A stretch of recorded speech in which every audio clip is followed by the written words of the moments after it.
अस्सलामुअलैकुम। Family cuisine में आप सबको खुशामदीद। आज हम फैमिली कुजीन में एक बहुत ही ज़बरदस्त सी रेसिपी लेकर आए हैं।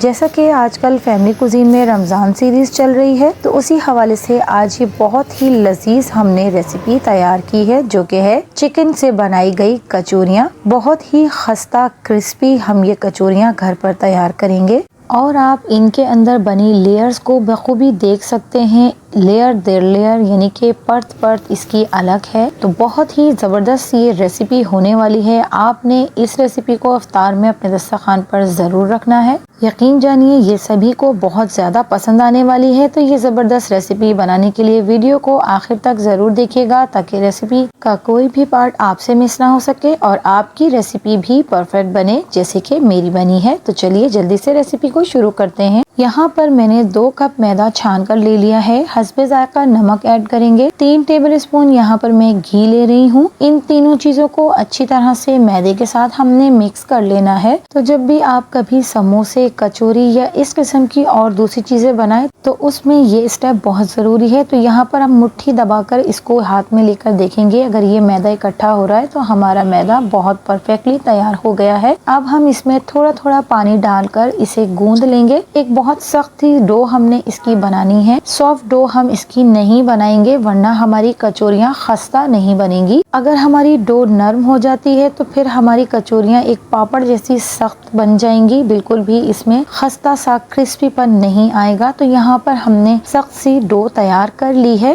अब हमने इसे तकरीबन 15 से 20 मिनट तक रेस्ट करने के लिए छोड़ देना है, ताकि हमारी डो अच्छे से सेट हो जाए। और इस डो के ऊपर थोड़ा सा हमने घी लगा लेना है चारों तरफ अच्छी तरह से, ताकि इसके ऊपर ड्राई स्किन ना हो पाए। और आखिर में इसे क्लिंग रैप से हमने ढककर रख देना है। इस तरह से हमारी डो बहुत ही स्मूथ बनकर तैयार होगी। तो आप यहाँ देख सकते हैं कि हाफ कप हमारा पानी ही इसे गूंदने में लगा है। अब यहाँ पर हम एक मिक्सचर बनाते हैं, जो कि हम इसकी लेयरिंग के लिए लगाएंगे। 3 टेबल स्पून यहाँ मैंने कॉर्नफ्लोर लिया है। हाफ टी स्पून इसमें बेकिंग पाउडर का मैं ऐड कर रही हूँ, जो कि हमारी लेयर्स को अलग अलग करने में मदद देगा। और साथ ही 3 टेबल स्पून यहाँ पर मैं घी के ऐड कर रही हूँ। अब हमने इन्हें अच्छी तरह से मिक्स कर लेना है। बहुत अच्छे से मिक्स करना है। इसमें किसी भी किस्म की गुठलियां नहीं रहनी चाहिए और ये हमारी शॉर्टनिंग का काम करेगा। ये इंस्टेंट शॉर्टनिंग है, जो कि हम इस तरीके से तैयार कर लेते हैं। ये बहुत सारी और भी बेकिंग की चीजों में काम आती है। तो जब आपके पास घर में बनी शॉर्टनिंग खत्म हो जाए, तो आप इस तरह से इंस्टेंट शॉर्टनिंग भी तैयार कर सकते हैं। तो यहाँ पर हमने बहुत अच्छे से इसे मिक्स कर लिया है। अब हम इसे सेट होने के लिए फ्रिज में रख देंगे।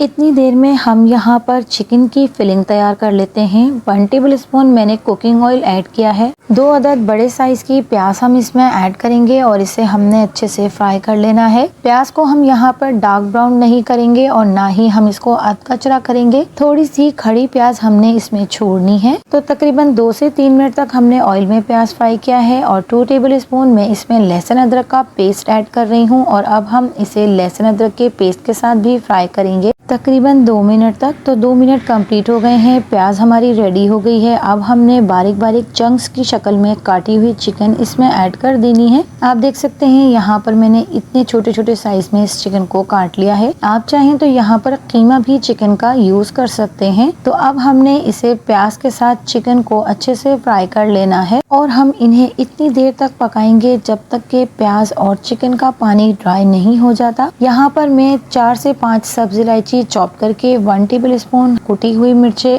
टेस्ट के अकॉर्डिंग नमक और 1 टीस्पून काली मिर्च पाउडर इसमें ऐड कर रही हूँ। अब हमने मसालों के साथ इसे तकरीबन इतनी देर तक भूनना है कि जब तक हमारी चिकन मसालों के साथ अच्छी तरह से मिक्स नहीं हो जाती, अच्छे से इन तमाम चीज़ों का फ्लेवर एक दूसरे के साथ ऐड नहीं हो जाता और जब तक कि इसका पानी भी ड्राई नहीं हो जाता हमने पकाना है। यहाँ पर हमारी चिकन अच्छे से पक चुकी है। आखिर में मैं यहाँ पर 1 टेबल स्पून चिकन पाउडर और साथ ही 1 टीस्पून जीरा पाउडर ऐड कर रही हूँ। इन दोनों चीज़ों को ऐड करने से बहुत ज़बरदस्त हमारी इस फिलिंग का फ्लेवर हो जाएगा। तो यहाँ पर हमारी चिकन की फिलिंग अच्छे से तैयार हो गई है, पानी अच्छे से ड्राई हो चुका है, आप देख सकते हैं बिल्कुल भी इसमें किसी तरह का नमी और मॉइस्चर बाकी नहीं है। तो अब हमने इसका फ्लेम ऑफ कर देना है और इसे ठंडा होने के लिए रख देंगे। इतनी देर में हमारी ये डो भी बहुत अच्छे से सेट हो चुकी है, आप देख सकते हैं। तो अब हमने इस डो को बाउल में से निकाल कर काउंटर पर रखना है और इसको हाथों की हथेलियों की मदद से अच्छी तरह से मसलना है। इस तरह करने से हमारी डो में बहुत जबरदस्त सी लचक पैदा होगी। तो जब हमारी डो में अच्छे से लचक पैदा हो जाती है तब हमारी जो भी चीज हम इससे बनाएंगे बेहतरीन बनकर तैयार होगी। यहाँ पर हमने इसे पीसेस में कट करना है। तो यहाँ पर मैं छोटे छोटे पीसेस इसके कट कर रही हूँ। तकरीबन 30 से 35 ग्राम का ये हमारा एक पेड़ा होना चाहिए। तो तमाम पेड़े यहाँ पर हमने कट कर लिए हैं। अब हम इसे एक पेड़ों की शक्ल में तैयार कर लेंगे। बिल्कुल एक स्मूथ सा पेड़ा हमने इसका तैयार करना है ताकि इसके कहीं से भी जॉइंट्स ना खुले। तो आप अगर पेड़े के वजन का अंदाजा नहीं कर सकते तो इस तरह से देखकर इसको आप बना सकते हैं कि कितने छोटे साइज के हमने यहाँ पर पेड़े लिए हैं। तो यहाँ पर तमाम पेड़े बनकर तैयार हो गए हैं। अब हम इसे दोबारा से 5 से 10 मिनट तक रेस्ट देंगे और जो सबसे पहला पेड़ा हमने बनाया था वो हम ले लेते हैं। तो पहले हाथों की मदद से हमने पेड़े को थोड़ा सा बड़ा कर लिया है। अब हम इसे बेलने की मदद से बेल लेंगे। एक छोटी सी रोटी की शक्ल में हमने इसको बेल लेना है। इसी तरह से हमने बाकी के तमाम पेड़ों को बना लेना है। तो यहाँ पर मैंने इन सारी रोटियों को बेल लिया है। अब हमने इसे क्या करना है, तो यहाँ पर हमने जो शॉर्टनिंग बनाकर रखी ही थी फ्रिज में वो बहुत अच्छे से सेट हो गई है। तो निकालने के बाद इसे हम स्पून से थोड़ा सा मिक्स करेंगे और एक एक करके हमने ये तमाम रोटियों पर अच्छी तरह से लगा लेना है। तो याद रहे इसे हमने अच्छी तरह से लेयर करना है हर एक रोटी पर।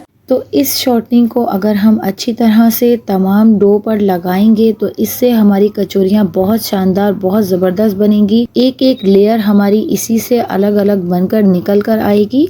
तो यहाँ पर मैंने तमाम रोटियों पर अच्छी तरह से शॉर्टनिंग लगा ली है और इसे अब अच्छी तरह से हमने फोल्ड करना है। पहले दोनों किनारों से हम इसको फोल्ड कर लेंगे और इसके बाद हमने साइडों से भी इसको फोल्ड करके पैक कर लेना है। तो आप देख सकते हैं इस तरह से हमने इसकी फोल्डिंग करनी है। तो यहाँ पर हमने एक पेड़े को फोल्ड कर लिया है। इसी तरह से मैं बाकी की तमाम को भी तैयार कर लेती हूँ। तो आप देख सकते हैं कि यहाँ पर बाकी के पेड़े भी रेडी हो गए हैं। अब जो हमने सबसे पहले बनाया था उसे हम ले लेते हैं क्योंकि इसको रेस्ट होने का टाइम मिल चुका है। उंगलियों की मदद से अच्छे से हमने इसको फैला लेना है और एक चौकोर सी रोटी बन जाएगी, आप देख सकते हैं। अब हमने इसे भी फोल्ड करना है एक और। इस फोल्ड के दौरान हमने इसमें किसी किस्म की शॉर्टनिंग या घी नहीं लगाना, इसे हम सिंपल फोल्ड करेंगे। तो इस फोल्डिंग की वजह से ही हमारी ये जो कचौरियों में लेयर्स चाहिए वो आएंगी। एक एक परत अलग अलग आपको नजर आएगी जब हम आप कचौरियों को फ्राई करेंगे। तो उसी मेथड को फॉलो करते हुए जो कि हमने सबसे पहले पेड़ा बनाया था उसे हम उठा लेंगे क्योंकि वो सेट हो चुका है। अब हमने उसे भी हाथों की मदद से फैला लेना है और एक रोटी की शक्ल में इसको हमने बना लेना है। तो यहाँ पर हम अच्छी तरह से इसको फैला चुके हैं। चिकन की फिलिंग जो हमने तैयार करके रखी थी वो हम इसके सेंटर में रखेंगे। वो बहुत अच्छे से अब ठंडी हो चुकी है। तो याद रहे ठंडी फिलिंग हमने इसके अंदर रखनी है। गर्म फिल्म अगर हम इसमें रखेंगे तो इससे हमारी कचौरियाँ खराब हो सकती हैं जो कि अच्छे से फिक्स नहीं होंगी। तो यहाँ पर हम किनारों से इसको अच्छी तरह से फोल्ड कर लेंगे, अच्छी तरह से फिक्स कर लेंगे ताकि जब हम इनको तलें तो ये खुले ना।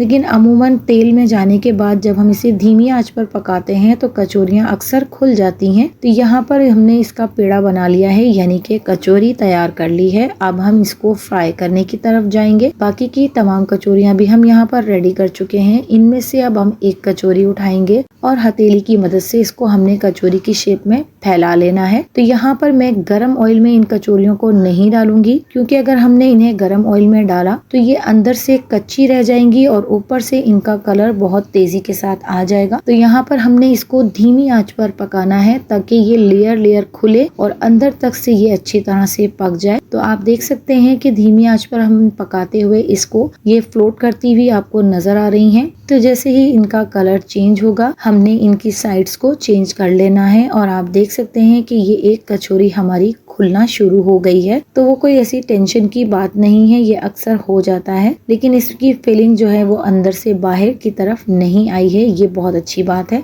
तो यहाँ पर हमारी कचौरी नीचे से बहुत अच्छे से पक चुकी है। इसी तरह से बदल बदल कर साइड्स को हमने दोनों तरफ से कचौरियों को पका लेना है। तो जब हम ऑयल से इन कचौरियों को बाहर निकालेंगे तब हमने 3 से 4 सेकंड तक के लिए आंच को थोड़ा सा तेज कर देना है ताकि इसके अंदर ऑयल ना रहे, अच्छी तरह से तमाम ऑयल निकल जाए। तो यहाँ पर हम अब इन कचौरियों को ऑयल से बाहर निकाल कर एक प्लेट में सर्व कर लेते हैं। ये इतनी मजेदार कचौरियाँ बनकर तैयार हुई हैं। मैं अभी आपको इनकी आवाज भी सुनवाती हूँ।